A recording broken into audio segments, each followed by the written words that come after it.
अगर कोई क्वेश्चन आपको नहीं आता है उसे नोट डाउन कीजिएगा। जो एक्स्ट्रा फैक्ट आपको बताए जाएं उन्हें भी ध्यान से सुनिए, क्योंकि परीक्षा में उनसे भी क्वेश्चन पूछे जा सकते हैं।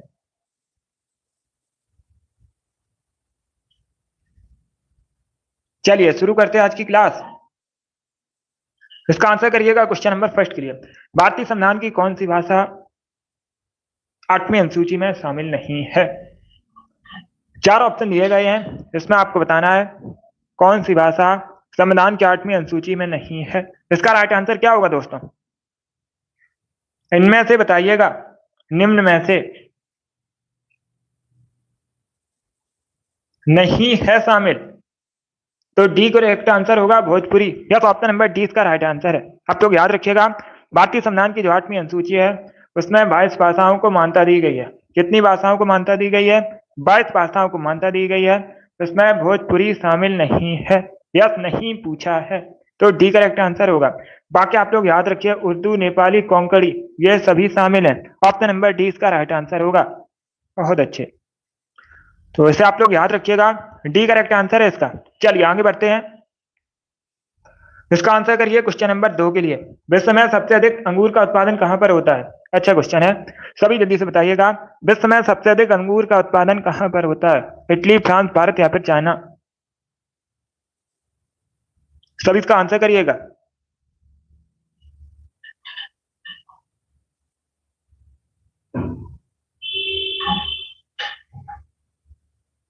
चाइना करेक्ट आंसर होगा इसका। या तो option number D correct answer है। आप लोग याद रखिएगा, विश्व में सबसे अधिक अंगूर का उत्पादन होता है चाइना में, तो ऑप्शन नंबर डी इसका राइट आंसर होगा। और अगर पूछा जाए भारत में सबसे अधिक अंगूर का उत्पादन कहां पर होता है, तो आप लोग याद रखिएगा महाराष्ट्र में। भारत में सबसे अधिक अंगूर का उत्पादन कहां पर होता है? महाराष्ट्र में। और विश्व में सबसे अधिक कहां पर होता है? चाइना में। तो ऑप्शन नंबर डी इसका राइट आंसर होगा। किस एग्जाम में सीमा इंग्लिश पूछी जाती है? अब इसका आंसर करिए क्वेश्चन नंबर 3 के लिए। सभी इसका आंसर करिए क्वेश्चन नंबर 3 के लिए। चरक और नागार्जुन किसके दरबार की शोभा थे? सभी इसका आंसर करिएगा।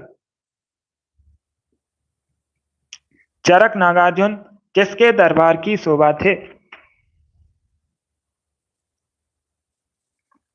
इसका right answer option number A होगा कनिष्क। या तो ऑप्शन नंबर ए इसका राइट आंसर होगा। आप लोग याद रखिएगा, चरक नागार्जुन कनिष्क के दरबार की शोभा थे। ऑप्शन नंबर ए इसका राइट आंसर होगा।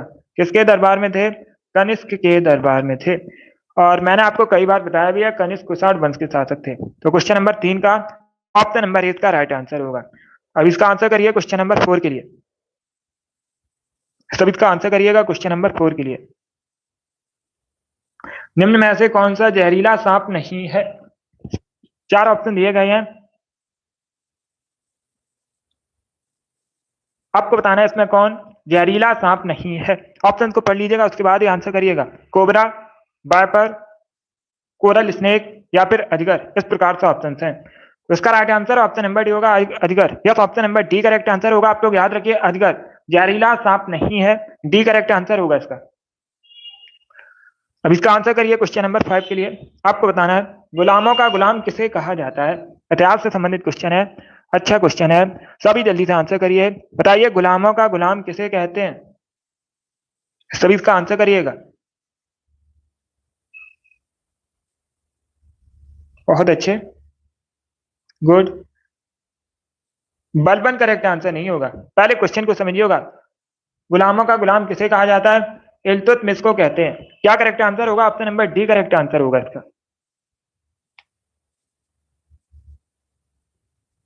डी करेक्ट आंसर होगा इसका। आप लोग याद रखिएगा, गुलामों का गुलाम कहते हैं इल्तुतमिश को। ऑप्शन नंबर डी इसका राइट आंसर होगा।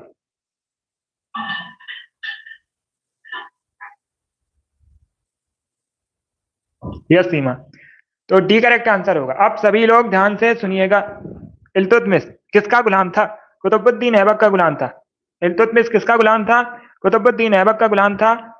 पहले क्वेश्चन को समझिए। उसके बाद कुतुबुद्दीन ऐबक किसका गुलाम था? मोहम्मद गोरी का गुलाम था। कुतुबुद्दीन ऐबक किसका गुलाम था?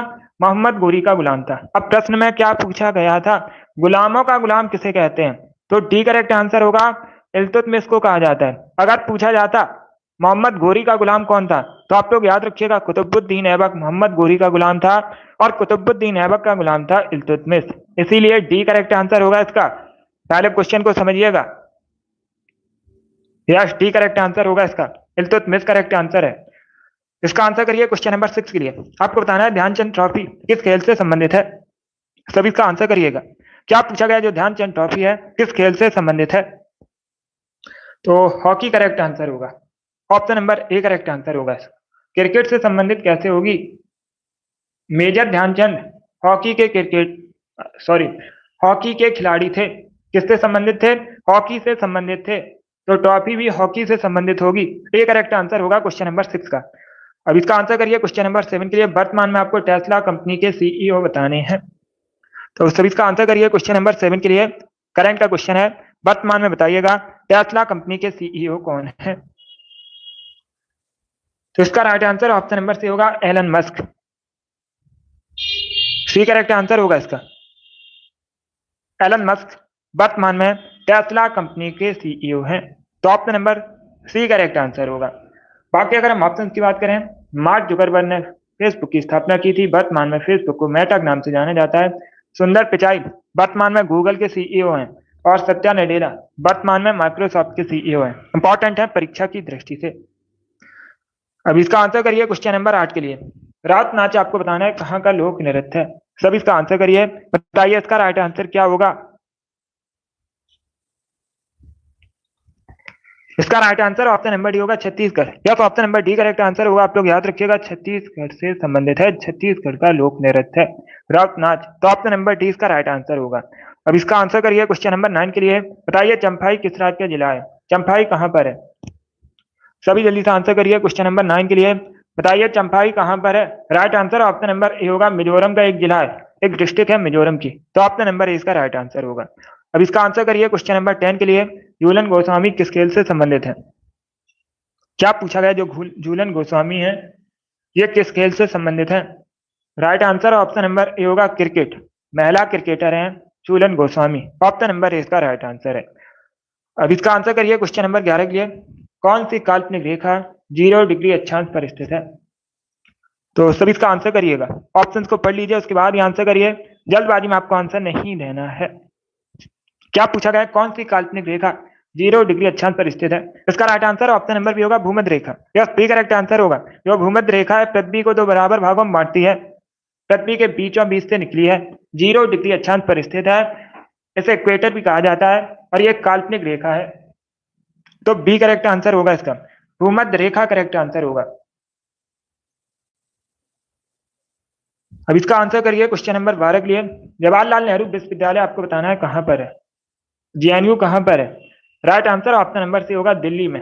यस, सी करेक्ट आंसर होगा। दिल्ली में जेएनयू है, जवाहरलाल नेहरू विश्वविद्यालय। Option number C correct answer होगा इसका। अब इसका आंसर करिए क्वेश्चन नंबर 13 के लिए। आपको बताना है विश्व साक्षरता दिवस कब मनाते हैं। सभी इसका आंसर करिएगा। विश्व साक्षरता दिवस आपको बताना है कब मनाया जाता है। इसका राइट आंसर क्या होगा?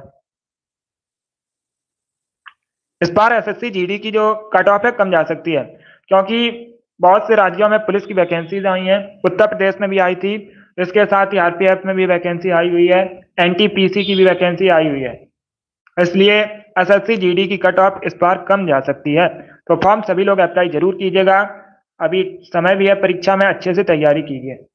अब इसका आंसर करिए क्वेश्चन नंबर 13 के लिए। यस सीमा, इसका right answer option number A होगा, 8 सितंबर को मनाया जाता है विश्व साक्षरता दिवस। तो option number A correct answer है क्वेश्चन नंबर 13 का। अब इसका आंसर करिए क्वेश्चन नंबर 14 के लिए। सभी जल्दी से आंसर करिए क्वेश्चन नंबर 14 के लिए। पॉलिटी संबंधित क्वेश्चन है, पहले क्वेश्चन को समझिएगा। अंतरराज्यीय परिषद के गठन का प्रावधान भारतीय संविधान के किस अनुच्छेद में किया गया है? इसका राइट आंसर क्या होगा? सी करेक्ट आंसर होगा, article 263। Yes, option number C correct answer है। अनुच्छेद 263 में अंतरराज्यीय परिषद के गठन का प्रावधान है। तो ऑप्शन नंबर सी का राइट आंसर होगा। जिसमें भी क्वेश्चन नंबर 14 का ऑप्शन नंबर सी ध्यान का सही उत्तर है। यस मिष्टी। अब इसका आंसर करिए क्वेश्चन नंबर 15 के लिए। धरोहर म्यूजियम बताइए कहां पर है। धरोहर संग्रहालय भारत में कहां पर है? नई दिल्ली में, हरियाणा में, पंजाब में या फिर राजस्थान में? तो right answer option number B होगा, हरियाणा में। यस, बी करेक्ट आंसर होगा, हरियाणा में दरबार संग्रहालय है। ऑप्शन नंबर 20 का राइट आंसर होगा। इसका आंसर करिए क्वेश्चन नंबर 16 के लिए। आपको बताना है भारत में सबसे पहले आईआईटी की स्थापना कहां पर की गई थी। इसका राइट आंसर क्या होगा दोस्तों? Good evening. तो सभी इसका आंसर करिए क्वेश्चन नंबर 16 के लिए। पहला आईआईटी आपको बताना है कहां पर स्थापित हुआ था। डी करेक्ट आंसर होगा खड़गपुर में। यस, ऑप्शन नंबर डी इसका राइट आंसर है। आप लोग याद रखिएगा भारत में सबसे पहले आईआईटी की स्थापना हुई थी खड़गपुर में। तो ऑप्शन नंबर डी इसका राइट आंसर होगा। अब इसका आंसर करिए क्वेश्चन नंबर 17 के लिए। वेनिस बताइए कहाँ का शहर है। डेनमार्क, फ्रांस, स्कॉटलैंड या फिर इटली में। तो डी करेक्ट आंसर होगा इटली में है वेनिस। ऑप्शन नंबर डी इसका राइट आंसर होगा। बाकी इटली यूरोप महाद्वीप के अंतर्गत आता है। कई बार मैंने आपको बताया भी है। राजधानी रोम है। रोम टाइबर नदी के तट पर बसा है। अब इसका आंसर करिए क्वेश्चन नंबर 18 के लिए। निम्न में से कौन सा नृत्य असम से संबंधित है। अच्छा क्वेश्चन है, ऑप्शंस को पढ़ लीजिएगा उसके बाद ही आंसर करिए। बताइए इनमें से कौन सा नृत्य असम से संबंधित है। नौटंकी, कथकली, बिहू या फिर गरबा।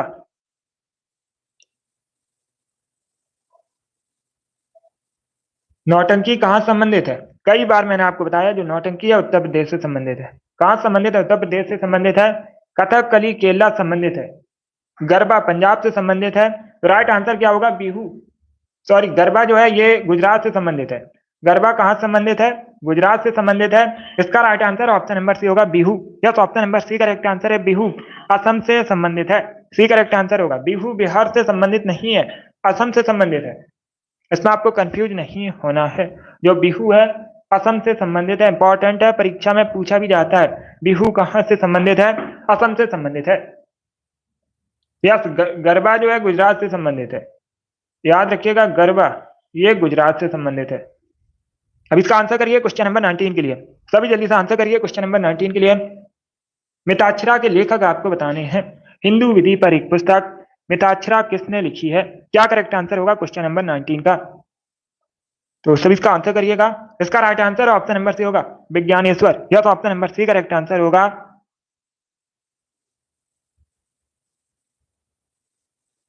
विज्ञानेश्वर करेक्ट आंसर होगा इसका। बहुत अच्छे, ऑप्शन नंबर सी इसका राइट आंसर है।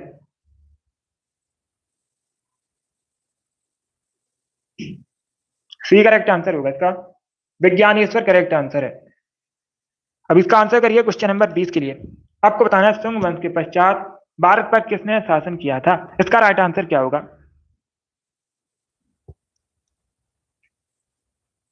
तो सभी इसका आंसर करिए क्वेश्चन नंबर 20 के लिए। बताइए शुंग वंश के पश्चात भारत पर किसने राज्य किया था। इसका राइट आंसर क्या होगा? इसका right answer option number C होगा कण्व वंश ने। सी करेक्ट आंसर होगा इसका। क्या करेक्ट आंसर होगा? ऑप्शन नंबर सी इसका राइट आंसर है। आप लोग याद रखिएगा कण्व वंश ने किया था शुंग वंश के पश्चात भारत पर शासन। तो ऑप्शन नंबर सी इसका राइट आंसर होगा। अब इसका आंसर करिए क्वेश्चन नंबर 21 के लिए। आपको बताना है आरबीआई के पहले भारतीय गवर्नर कौन थे। क्या करेक्ट आंसर होगा इसका? सभी इसका आंसर करिएगा। क्या पूछा गया? आरबीआई के पहले भारतीय गवर्नर कौन थे। इसका right answer option number A होगा C D Deshmukh. Yes, option number A correct answer होगा।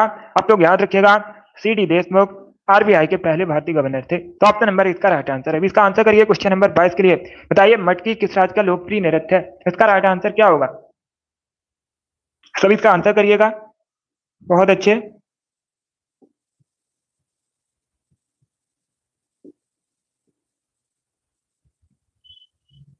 वेरी गुड दोस्तों। मटकी आपको बताना है कहां से संबंधित नृत्य है। इसका राइट आंसर होगा option number B Madhya Pradesh से संबंधित है। क्या करेक्ट आंसर होगा? Option number B correct answer है। मटकी मध्य प्रदेश से संबंधित है। तो option number B correct answer होगा इसका। चलिए आगे बढ़ते हैं। अब इसका आंसर करिए क्वेश्चन नंबर 23 के लिए। सभी इसका आंसर करिएगा। सभी जल्दी से आंसर करिए क्वेश्चन नंबर 23 के लिए। बताइए ग्वादर पोर्ट कहां पर है। इसका करेक्ट आंसर क्या होगा? गुड। ग्वादर पोर्ट आपको बताना है कहां पर है। सभी इसका आंसर करिएगा। इसका right answer option number B होगा पाकिस्तान में। यह सी करेक्ट आंसर होगा। आप लोग याद रखिएगा ग्वादर पोर्ट जो है ये पाकिस्तान में है। तो ऑप्शन नंबर 20 का राइट आंसर है। इसका आंसर करिए क्वेश्चन नंबर 24 के लिए। आपको बताना है निम्न में से कौन बागवानी से संबंधित है। क्या पूछा गया? निम्न में से कौन बागवानी से संबंधित है। ऑपरेशन फ्लड, हरित क्रांति, स्वर्ण क्रांति या फिर श्वेत क्रांति? इसका राइट आंसर क्या होगा? सी करेक्ट आंसर होगा स्वर्ण क्रांति। क्या करेक्ट आंसर है? ऑप्शन नंबर सी इसका राइट आंसर। आप लोग याद रखिएगा, स्वर्ण क्रांति बागवानी से संबंधित है। Option number C correct answer होगा। अब इसका आंसर करिए क्वेश्चन नंबर 25 के लिए। येलो केक किसे कहते हैं? सभी जल्दी से आंसर करिए, बताइए इसका राइट आंसर क्या होगा। येलो केक किसे कहा जाता है? बी करेक्ट आंसर होगा यूरेनियम को। या तो option number B correct answer है। आप लोग याद रखिएगा, यूरेनियम को कहते हैं येलो केक। तो option number B correct answer होगा इसका। ये पूछा हुआ क्वेश्चन है, एसएससी जीडी की परीक्षा में पूछा गया था, बिल्कुल इसी प्रकार से। बी करेक्ट आंसर होगा। अब इसका आंसर करिए क्वेश्चन नंबर 26 के लिए।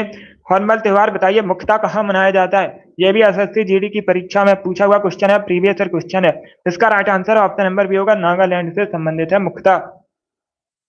मुख्यतः नागालैंड में सेलिब्रेट किया जाता है हॉर्नबिल फेस्टिवल। तो ऑप्शन नंबर 20 का राइट आंसर होगा।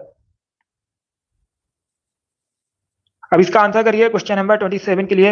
इक्थियोलॉजी किससे संबंधित अध्ययन है? सभी इसका आंसर करिएगा। क्या पूछा गया? जो इक्थियोलॉजी है किससे संबंधित अध्ययन है? मक्खियों से अध्ययन संबंधित है, पक्षियों का अध्ययन है, सरीसृपों और उभयचरों का अध्ययन है, या फिर कीटों का अध्ययन है? सभी इसका आंसर करिए क्वेश्चन नंबर 27 के लिए। बी करेक्ट आंसर नहीं होगा इसका। पक्षियों का अध्ययन कहलाता है ऑर्थनोलॉजी। पक्षी के अध्ययन को क्या कहते हैं? ऑर्थनोलॉजी कहते हैं। इसका right answer option number A होगा, मछलियों का अध्ययन। इक्थियोलॉजी मछलियों से संबंधित अध्ययन है। ए करेक्ट आंसर होगा इसका, बी करेक्ट आंसर नहीं होगा। ए करेक्ट आंसर होगा, इसमें आपको कंफ्यूज नहीं होना है। ऑर्थनोलॉजी पूछा जाए किससे संबंधित अध्ययन है, तो आप लोग याद रखिएगा, पक्षियों का अध्ययन होता है ऑर्थनोलॉजी, मछलियों का अध्ययन होता है इक्थियोलॉजी। ए करेक्ट आंसर होगा। अब इसका आंसर करिए क्वेश्चन नंबर 28 के लिए। ऑस्ट्रेलिया के जो घास स्थल हैं उनका भौगोलिक नाम आपको बताना है, क्या है? ऑस्ट्रेलिया के घास के स्थल को क्या कहते हैं, ये बताना है आपको। तो सभी इसका आंसर करिए क्वेश्चन नंबर 28 के लिए। देखिएगा, इसका right answer option number A होगा, डाउन्स। या तो option number A correct answer होगा। ऑस्ट्रेलिया के घास स्थल डाउन्स कहलाते हैं। Option number A correct answer है। अब इसका आंसर करिए क्वेश्चन नंबर 29 के लिए। आपको बताना है सांसदों के वेतन का निर्णय कौन करता है? क्या करेक्ट आंसर होगा क्वेश्चन नंबर 29 का? सांसदों के वेतन का निर्णय कौन करता है? इसका right answer option number A होगा, संसद, पार्लियामेंट। ए करेक्ट आंसर है क्वेश्चन नंबर 29 का। इसका आंसर करिए क्वेश्चन नंबर 30 के लिए।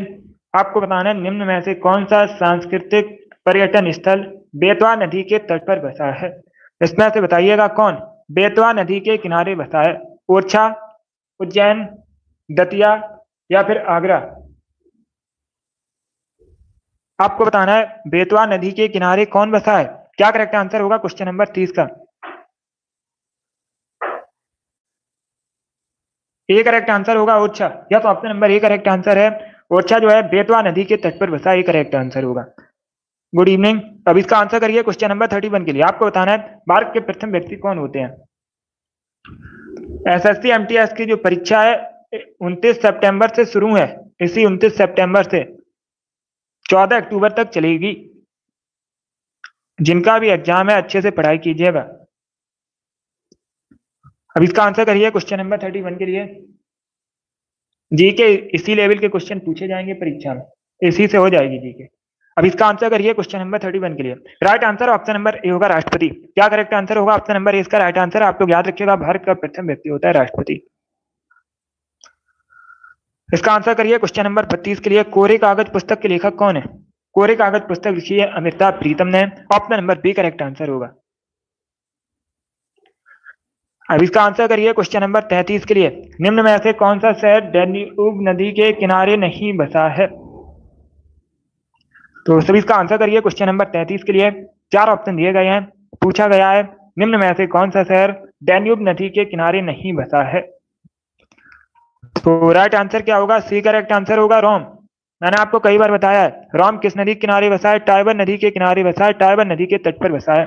बाकी आप लोग याद रखिएगा, बाकी ये तीनों शहर डैन्यूब नदी के किनारे बसे हैं। ऑप्शन नंबर सी इसका राइट आंसर होगा। अब इसका आंसर करिए क्वेश्चन नंबर 34 के लिए। चाल की ऐसा इकाई आपको बतानी है, तो सभी आंसर करिए, बताइए इसका राइट आंसर क्या होगा। आपको बताना है चाल की ऐसा इकाई। सी करेक्ट आंसर होगा मीटर पर सेकंड। क्या तो option number C correct answer है, मीटर पर सेकंड चाल का ऐसा ही मात्रक है। अब इसका आंसर करिए क्वेश्चन नंबर 35 के लिए। स्वामी विवेकानंद एयरपोर्ट आपको बताना है निम्न में से किस शहर में स्थित है।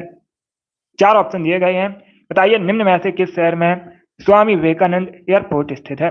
कन्याकुमारी, रांची, दुर्गापुर या फिर रायपुर। तो डी करेक्ट आंसर होगा रायपुर में। क्या तो option number D correct answer है, छत्तीसगढ़ के रायपुर में स्वामी विवेकानंद एयरपोर्ट स्थित है। ऑप्शन नंबर डी इसका राइट आंसर होगा। अब इसका आंसर करिए क्वेश्चन नंबर 36 के लिए। जैव विविधता दिवस बताइए कब मनाया जाता है। दिवस से संबंधित क्वेश्चन परीक्षा में पूछे जाते हैं, इंपॉर्टेंट टॉपिक है, हर शिफ्ट में एक क्वेश्चन पूछा ही जाता है, सरल क्वेश्चन होते हैं। जैव विविधता दिवस आपको बताना है कब मनाया जाता है। इसका right answer option number B होगा 22 मई को। यस, बी करेक्ट आंसर होगा, प्रतिवर्ष 22 मई को जैव विविधता दिवस मनाते हैं, 20 का राइट आंसर होगा। अब इसका आंसर करिए क्वेश्चन नंबर 37 के लिए। दासबोध किसकी रचना है, लेखक बताइएगा दासबोध के रचयिता कौन है। तो सी करेक्ट आंसर होगा रामदास। क्या तो option number C correct answer होगा, दासबोध जो है रामदास की रचना है। ऑप्शन नंबर सी इसका राइट आंसर होगा। अब इसका आंसर करिए क्वेश्चन नंबर 38 के लिए। ज्योग्राफी संबंधित क्वेश्चन है, टिटिकाका का लेख निम्न में से कहां पर स्थित है। तो सब इसका आंसर करिए क्वेश्चन नंबर 38 के लिए। क्या पूछा गया है, टिटिकाका का लेख कहां पर स्थित है। इसका right answer option number A होगा, बोलिविया और पेरू के मध्य स्थित है। क्या तो option number A correct answer होगा, बोलिविया पेरू के मध्य स्थित है टिटिकाका झील। अब इसका आंसर करिए क्वेश्चन नंबर 39 के लिए। सभी इसका आंसर करिएगा। आपको बताना है निम्न में से किस राज्य में मैक्लोडगंज नामक पर्वतीय स्थल अवस्थित है। सभी इसका आंसर करिएगा। गुड इवनिंग, आंसर सभी लोग दीजिए, राइट और रॉन्ग आप लोग आंसर करिएगा। मैक्लोडगंज नामक जो पर्वतीय स्थल है ये हिमाचल प्रदेश में स्थित है। कहां पर है, हिमाचल प्रदेश में। बी करेक्ट आंसर होगा क्वेश्चन नंबर 39 का। अब इसका आंसर करिए क्वेश्चन नंबर 40 के लिए।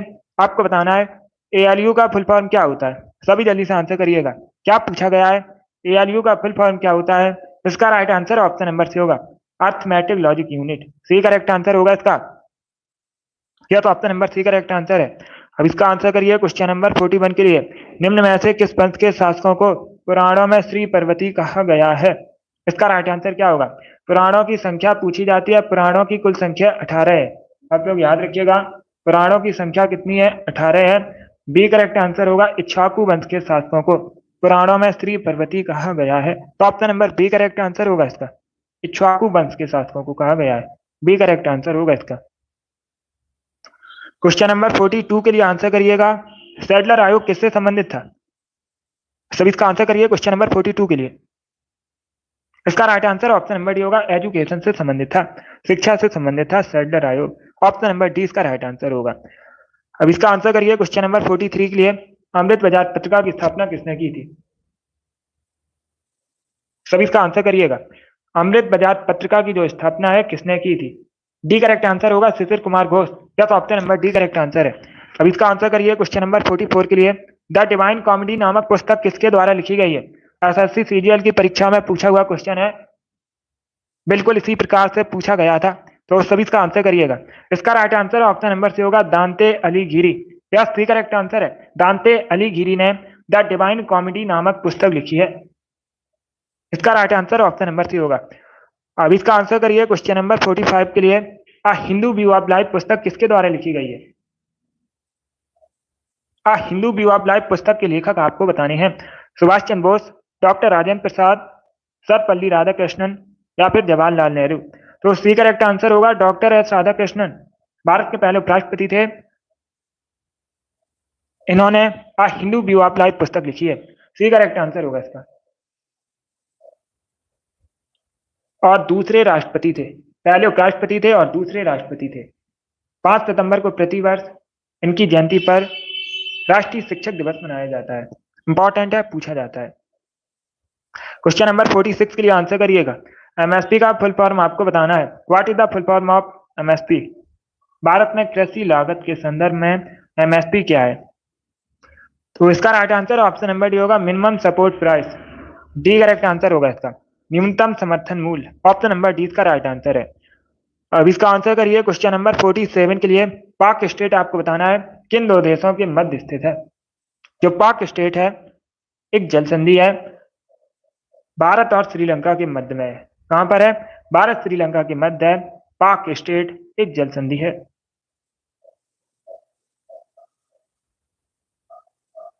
अब इसका आंसर करिए क्वेश्चन नंबर 48। त्यागपत्र किसे देते हैं? सभी जल्दी से आंसर करिएगा। बताइए इसका राइट आंसर क्या होगा दोस्तों? मुख्यमंत्री अपना त्यागपत्र किसे देते हैं? इसका आंसर होगा ऑप्शन नंबर सी, गवर्नर। राज्यपाल करेक्ट आंसर होगा इसका। राज्यपाल को मुख्यमंत्री अपना त्यागपत्र देते हैं। अब इसका आंसर करिए क्वेश्चन नंबर 49 के लिए। कैल्शियम हाइड्रोक्साइड का केमिकल फॉर्मूला आपको बताना है, तो सभी इसका आंसर करिए। ऑप्शन को पढ़ लीजिए, उसके बाद ही आंसर करिएगा। कैल्शियम हाइड्रोक्साइड का केमिकल फॉर्मूला क्या होता है? CaOH का whole twice. Option number B correct answer होगा। यस।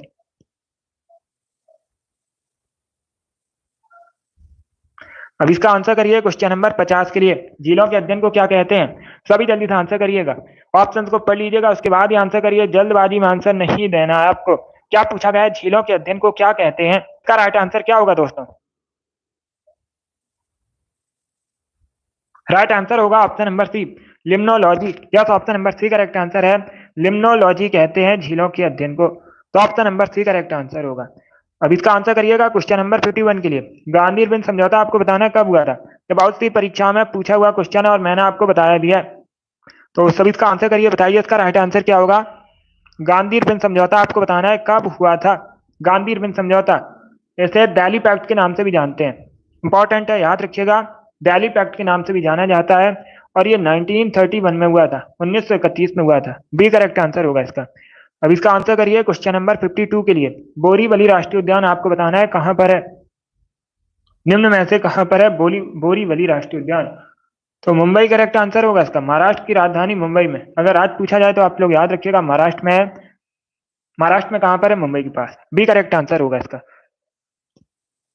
इसका आंसर करिए क्वेश्चन नंबर 53 के लिए। वनस्पति विज्ञान का जनक किसे कहते हैं? क्या करेक्ट आंसर होगा क्वेश्चन नंबर 53 का? वनस्पति विज्ञान का आपको बताना है जनक किसे कहा जाता है। सभी इसका आंसर करिए क्वेश्चन नंबर 53 के लिए। ऑप्शंस को पढ़ लीजिएगा, उसके बाद ही आंसर करिएगा।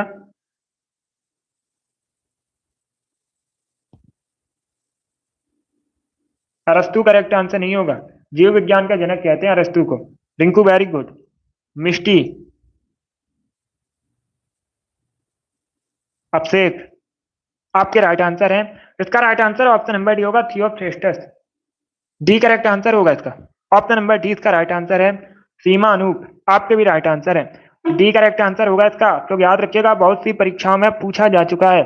सीएम, कीर्ति, राम केवल, अनिल, बहुत अच्छे। डी करेक्ट आंसर होगा। इन लोगों ने राइट आंसर दिए हैं। माही वेरी गुड, आपका भी राइट आंसर है। राम कुमारी। अब इसका आंसर करिए क्वेश्चन नंबर 54 के लिए। नंदा देवी चोटी आपको बताना है किस राज्य में? क्या पूछा गया? जो नंदा देवी चोटी है भारत के किस राज्य में है? Right answer option number B होगा, उत्तराखंड में। यस, बी करेक्ट आंसर होगा। उत्तराखंड में है नंदा देवी चोटी। अब इसका आंसर करिए क्वेश्चन नंबर 55 के लिए। आज का लास्ट क्वेश्चन है, आपको बताना है मसालों का बगीचा किसे कहते हैं? यह भी पूछा हुआ क्वेश्चन है एसएससी जीडी की परीक्षा में, प्रीवियस ईयर क्वेश्चन है। सब इसका आंसर करिएगा। मसालों का बगीचा किसे कहते हैं? क्या करेक्ट आंसर होगा क्वेश्चन नंबर 55 का? केरला करेक्ट आंसर होगा। केरल को कहा जाता है भारत में मसालों का बगीचा। तो ऑप्शन नंबर 20 का राइट आंसर है। बहुत अच्छे। माही वेरी गुड, आपका भी राइट आंसर है। तो बी करेक्ट आंसर होगा, केरला करेक्ट आंसर होगा इसका। चलिए दोस्तों, आज की क्लास में हमने जीके के 55 इंपॉर्टेंट क्वेश्चन डिस्कस किए with extra fact. I hope आप सभी को ये प्रश्न समझ आए होंगे। सो क्लास को लाइक कीजिए, शेयर कीजिए, चैनल पर नए हैं चैनल को सब्सक्राइब कीजिएगा, बेल आइकन को प्रेस कीजिए ताकि सभी नोटिफिकेशन आप तक पहुंच सकें। अगली क्लास होगी कल सुबह 10 बजे। टाइम को याद रखिएगा, आरपीएफ के लिए क्लास होगी। सभी लोग सेशन को ज्वाइन कीजिएगा। और ये वाली जो क्लास है डेली होती है शाम को 8 बजे, स्पेशल एसएससी जीडी के लिए क्लास है। तो सभी लोग इन दोनों क्लासेस को ज्वाइन कीजिएगा। चलिए, इसी के साथ मैं आपको मिलूंगा अगली क्लास में। Thank you guys.